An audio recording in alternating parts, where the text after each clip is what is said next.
So for anyone, so for those listening, we just spent the first 20 minutes, not including the 15 minutes Mike and I were Oh my meeting up gosh. before Tati came on, trying to figure out this fucking recording situation.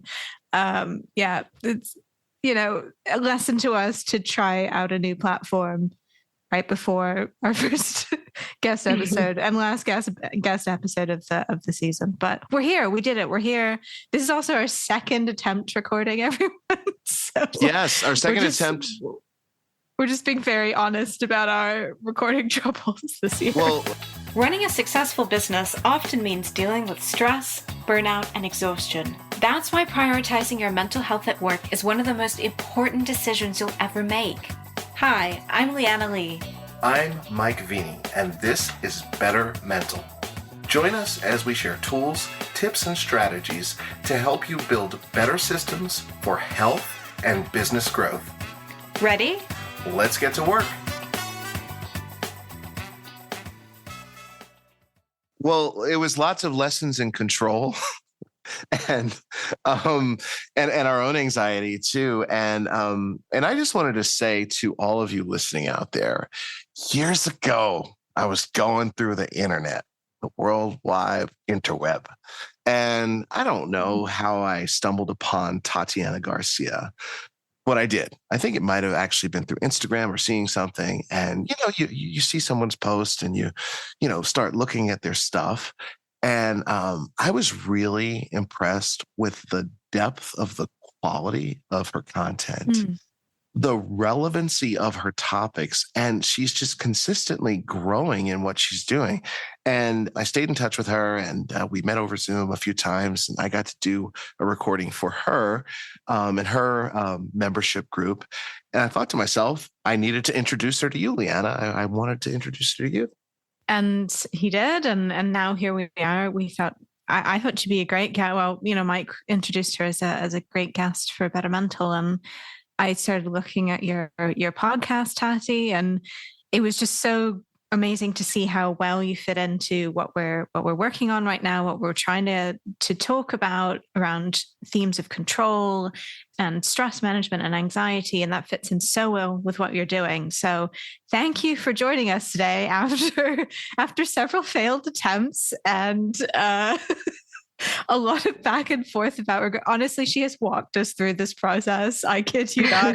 She has been our mentor throughout this recording so far. So thank you so much for joining us, Tati, and welcome to Bettermental.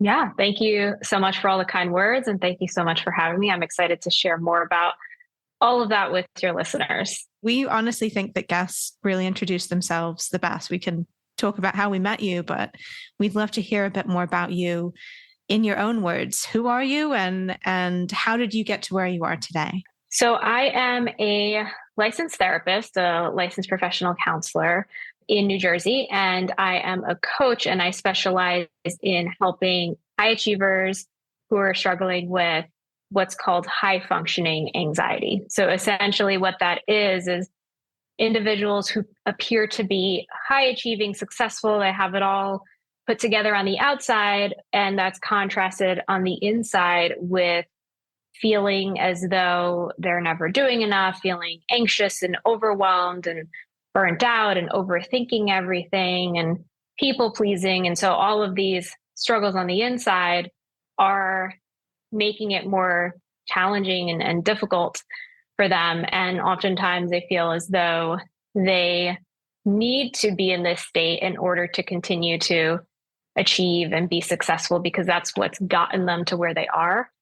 And this is something that I'm super passionate about, because this was definitely me. And, I got into this by, studying psychology in undergrad, and then went on to get my master's degree in mental health counseling. And then after working in, nonprofits, helping people with their mental health, anxiety, depression, all sorts of mental health disorders, then I transitioned into private practice and specializing in what I do today. The high achiever sounds, the high anxiety sounds so familiar. Honestly, that whole description of what you do, I think would work well for both of us, Mike. We may need to have a therapy session later. We'll talk about it. Yes, we're going to get therapy from you. And the thing is, so, oh my gosh, so much here, Tati. You're speaking to us. You're speaking to our listeners.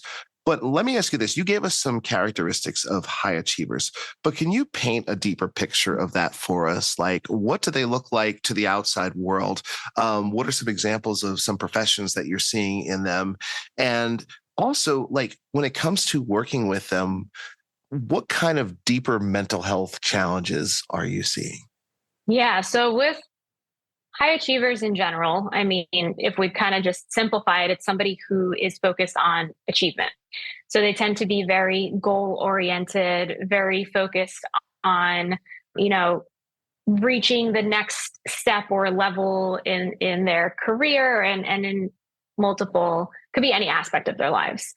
And, I tend to see it in not just people who are, let's say, working full time. Maybe they are self-employed entrepreneurs. Maybe they are corporate professionals, teachers, healthcare providers, all sorts of different professions, but also in students as well.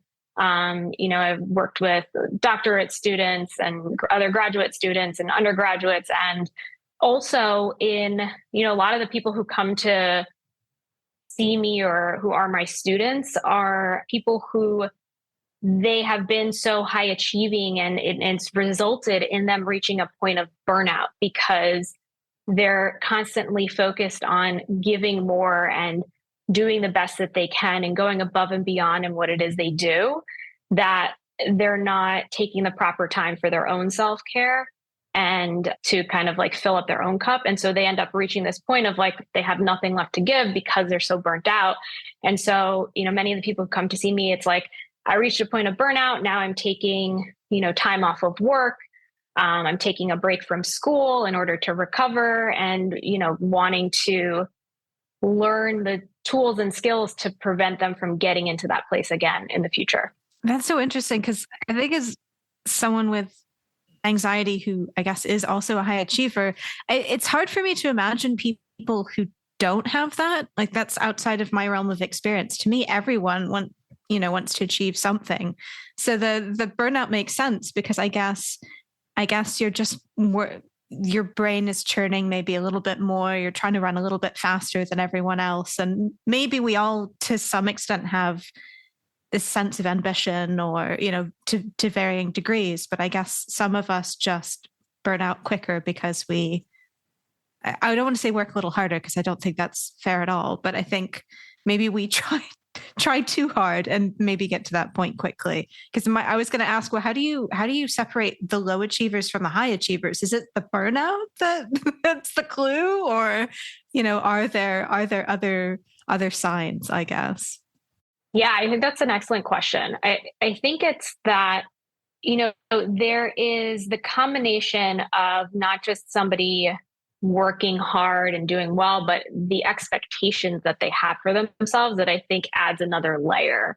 Many of the individuals I work with, or many people who are in this place, can tend to be perfectionists. So they have this expectation that like, I need to do things the best way. They're very detail oriented. And so that in and of itself can be very time consuming, energy consuming, can be exhausting to always be focused on, okay, I need to focus on every little detail. I need to not just do what's expected of me, but I need to go above and beyond that. And it can be coming from this place of feeling like, if they're not going above and beyond, even if they are, it can feel like it's never good enough. And that internal feeling of no matter what I do, it's still not good enough can be driving that search for external success and validation, if that makes sense. Oh yeah, that makes a lot of sense. Mike, do you want to add something to that? This whole interview is making me uncomfortable, and I'm going to say why. I'm in this and I don't like it. I know, like maybe Leanna, this wasn't about our guest. This was about you and me. So this morning, about an hour and a half ago, we're recording this on March 27th, 2023, the end of the first quarter. I am already working on my second quarter goals. I was writing them out this morning in great detail. They're SMART goals and making sure they have a deadline on each, and even down to how neat the handwriting was in my planner. And oh my gosh, it was so consuming. And in one sense, like I was loving it. I was sitting there loving it, like having the time of my life, but it was so consuming. And I can see that, in myself, just as you're talking about that. And the people that we serve are business owners and freelancers and people who just identify as self-employed. And, Tatiana, you're running your own business too, right? So you factor that in. I mean, how does that affect you? Yeah. So I think for me, the transition from being employed, because I was employed full-time before, to being self-employed was like a double-edged sword. So there's obviously all of the freedom that comes with that. And by freedom, I just mean like you have more choices or more control over how you choose to spend your time. Mm. But then that goes along with the pressure of like, okay, this is all on me. Like I can't just clock in and clock out and like zone out. Not that I was doing that before anyway, because that's not the way that I am, but like there's more, it feels as though there's more of a weight on you, because if you're somebody who's self-employed, it's all of the decisions are up to you, especially if you're in an industry where time equals money, where like you're being paid for a service or, the amount of work you're doing. It can feel very challenging because it can feel like I'm not allowed to take time off, because if I'm taking time off, then I'm not getting paid. And then like, there can be this pressure and this fear that can come up that's unique, I think, to being self-employed, and that I've experienced like in that transition to being self-employed, this pressure of like, I always need to be on and doing more. Yeah, I think a lot of us can relate. I mean, I'm certainly nodding along to that, I think. And it's so interesting hearing that from a therapist, because one thing that really struck me was when we first started to get to know you was there are all these layers to your experience, right? You've got the business, you've got the professional mental health background, you have your own mental health history. And so there's just all this stuff that lines up. And I'm like, wow, that's got to be it's got to be fascinating to be you day to day, because you're like all of these layers of yourself are interacting all the time. And it's so great because I think they can inform each other, or at least I hope they can, in a positive way, where you can draw from your own experiences to help your clients. And then maybe if you have clients who are also business owners, although you may not necessarily share personal details of your own life, you can at least maybe relate to some of the stuff that they're dealing with, because you're like, oh, well, I have to invoice too. I'm business admin. I understand that freedom is a double-edged sword when it comes to being self-employed. So I think that makes for a really unique experience, I guess. Would you agree? Is that how has your experience as a business owner and someone with mental health history helped you kind of approach your clients in similar situations? Yeah, I definitely agree. And I like how you put that. And, for me personally, I've actually learned a lot from my clients, and especially, as somebody who really used to struggle a lot with social anxiety. Like when I started helping people with social anxiety, I started to realize like, okay, it's interesting because I kind of, I don't self-disclose with my therapy clients a lot. Like I only do when I feel as though it's going to be helpful for them, but I might self-disclose in like a roundabout way where like, I'll maybe suggest, oh, are these the kinds of thoughts that you're having? Like everybody's going to judge me, or I'm awkward, or whatever it might be. And like, really that's coming from my own experience.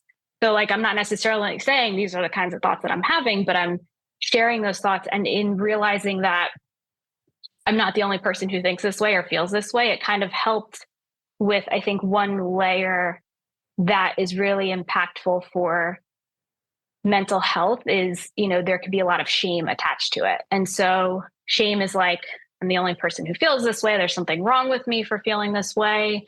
I'm completely alone. And so actually hearing the vulnerability from my clients and, every person who shares something that is personal and a struggle they're having has actually, I guess, I don't want to say like selfishly, but in a weird way, also helped me to realize that like there's people everywhere that are struggling with this, feeling this way, having these thoughts, and they just don't talk about it. And I just get the privilege of like being on the other side of people sharing their kind of most private thoughts and worries and struggles. Oh, that's so interesting. And I think I love the fact that you learn from your clients, but you also kind of leverage, I guess, your experience in a way, if that's the right word, to kind of help move their growth forward. Because I can see that I think different therapists approach this different ways. I've had some therapists who like disclose a lot of their personal lives, and some that's just a closed book. But I love that you kind of reach in and bring out pieces of that. As you said, not directly share with your clients, but to inform how your approach maybe. So then you mentioned, social anxiety and that you've dealt with anxiety before. Would you mind sharing a little bit more about your journey with anxiety and kind of how you've had to, because hopefully a lot of therapists have also been in therapy, right? They're also getting that support that they need, whether currently or in the past as they were dealing with stuff. So what has your personal mental health journey looked like as you've also become a mental health professional yourself? Yeah. So basically, I didn't know anything really about mental health until I was in college and decided to study psychology because I was always interested in like, why are people the way that they are?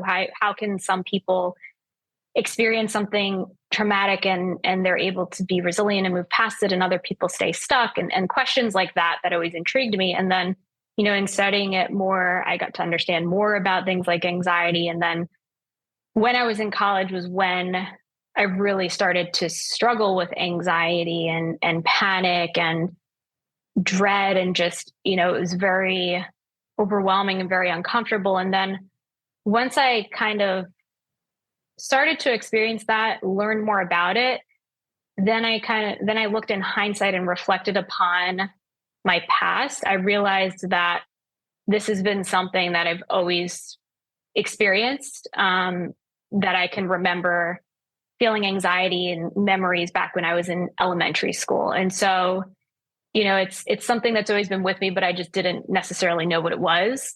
And then, when I was in college, then I started to see the therapist on campus there and started to get more support with that. And then, once I started to transition into working and, grad school and all of that, then that was when I really dove deeper into my own personal development, because I always had this belief that like I wanted to practice what I preached.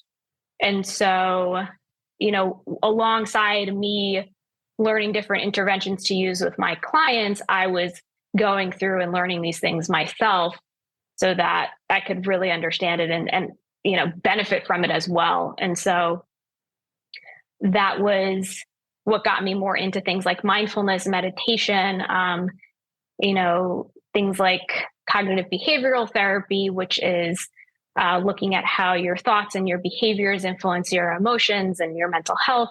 And so while I was learning all these things, I was still in a place where I was struggling a lot. And this was more when I guess I'd say like that high functioning anxiety came about when I first started working with clients and experienced all of this imposter syndrome and was putting all of this pressure on myself.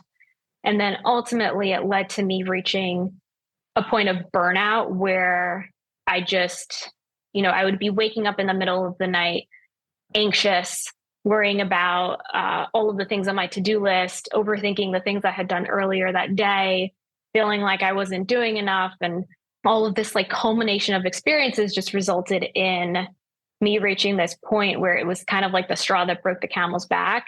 It was this one small request from work when I was still employed, but like I just couldn't handle it and like had, I guess, kind of, I don't know if I would call it like a breakdown, but like very strong emotions, anger, frustration, resentment, crying, and all of this. And then I just realized that was like the light bulb moment for me. I was like, is this really worth it? Like the fact that this job is bringing me to this point, is this really worth sacrificing my mental health for? And I think it was happening before, but I didn't truly understand or recognize it until I was in that moment. And then that was when I kind of made the shift and made the decision, okay, I'm going to leave this job, go into private practice. And I had already started the process, but that this kind of like fast tracked it. And then, started the journey to where I am now. Wow. And that was going to be my next question too. That's so interesting that it was a personal catalyst for you. You said you'd kind of started the process already, but that's so interesting. So then as you've become self-employed, obviously, as you said, there's an extra layer of that complexity, right? Freedom, although we have flexibility and we have the ability to maybe arrange our schedules, we don't answer to certain kinds of people anymore, certain titles of people. There's still a lot of uncertainty and a lot of stress associated with being a business owner. As someone with high functioning anxiety and a mental health professional, how are you juggling those different aspects of your life today? I think a big part of it, like going along with the freedom, has been setting boundaries, because even when you are self-employed, it can be easy to get stuck in these traps of like, doing things a certain way or accommodating for whatever it is you do, whether it's for clients or customers or whomever, and then feeling trapped like, okay, this is what I have to do, because there can be this feeling of guilt or obligation. And so for me, it was feeling like I needed to, in the beginning, accommodate people's schedules. And so working, 6 days a week, seeing clients and late into the evenings, and not really respecting my own boundaries and needs, and, feeling guilty charging cancellation fees or no-show fees or things like that. And so what has been helpful for me is being clear with what is it that I do need when it comes to like my needs for sleep, or, having a limit on how many clients I'm seeing in a day, and then setting up systems so that I'm able to follow through with that, and setting expectations up front when it comes to that. And then when you come back to it, do you then suggest that your clients do the same thing because you've been learning better boundaries? So you're like, I know this, you need to work on your boundaries. Trust me. Yeah. Yeah. And an excellent way to also teach boundaries is modeling them. So whether it's to you modeling it to a client or a child or a partner, that can be an indirect way of teaching somebody else that, okay, this is an important boundary for me to keep. And so, maybe this might be something that's helpful for you to do. I love that. Mike, we've got to note that down. Modeling. We should introduce that. I'm sure, Tati, I'm sure you've talked about this a ton of times on your podcast. So that's something that we're not mental health professionals. We don't necessarily think about all this stuff. So that's something we should keep in mind.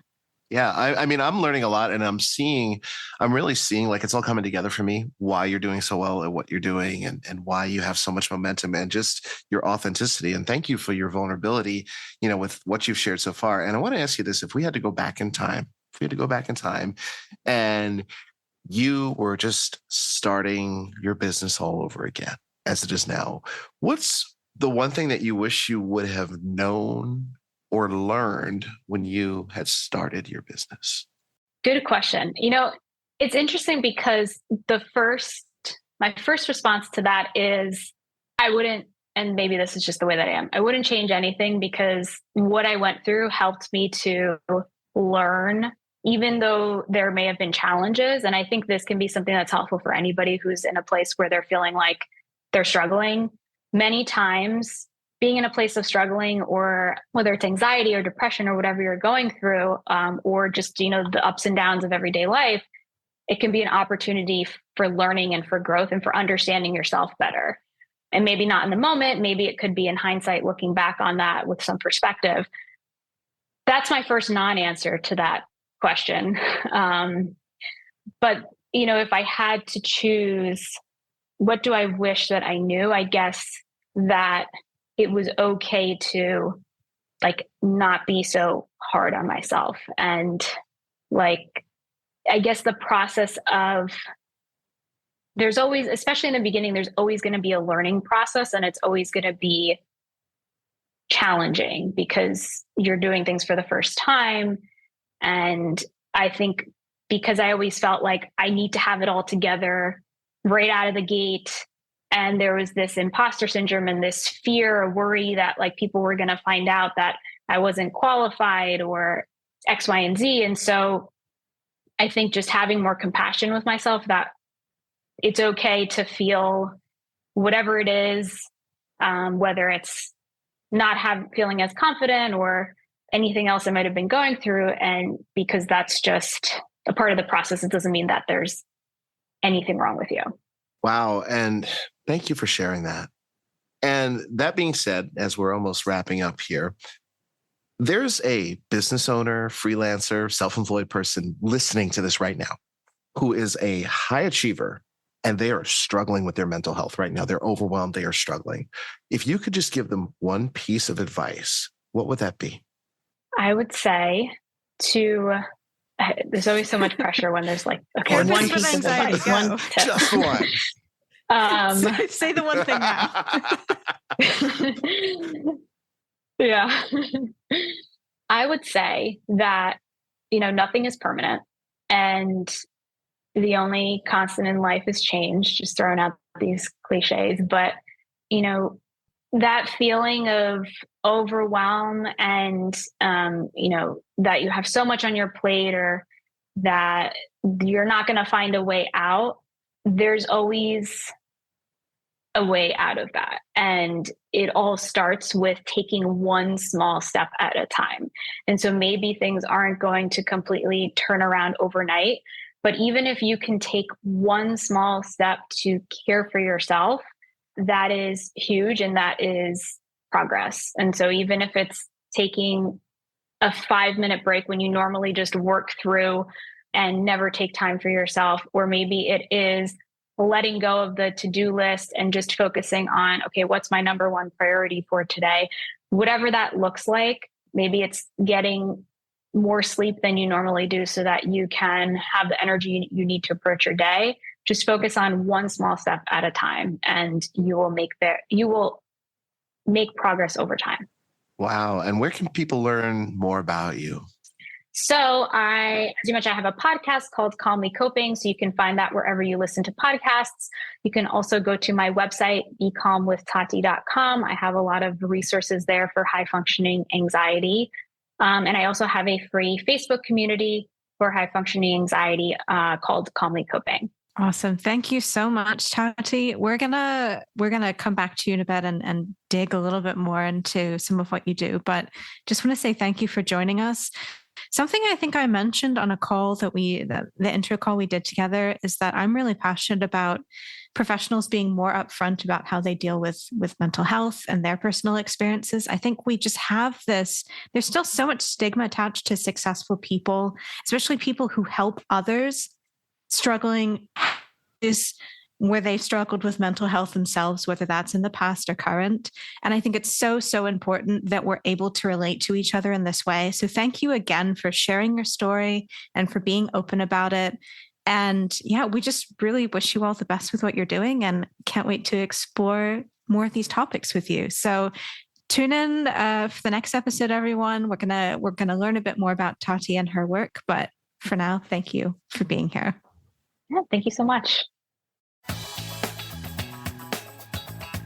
Thanks for listening. You can learn more about the resources we mentioned or connect with special guests by checking out today's show notes at bettermental.fm.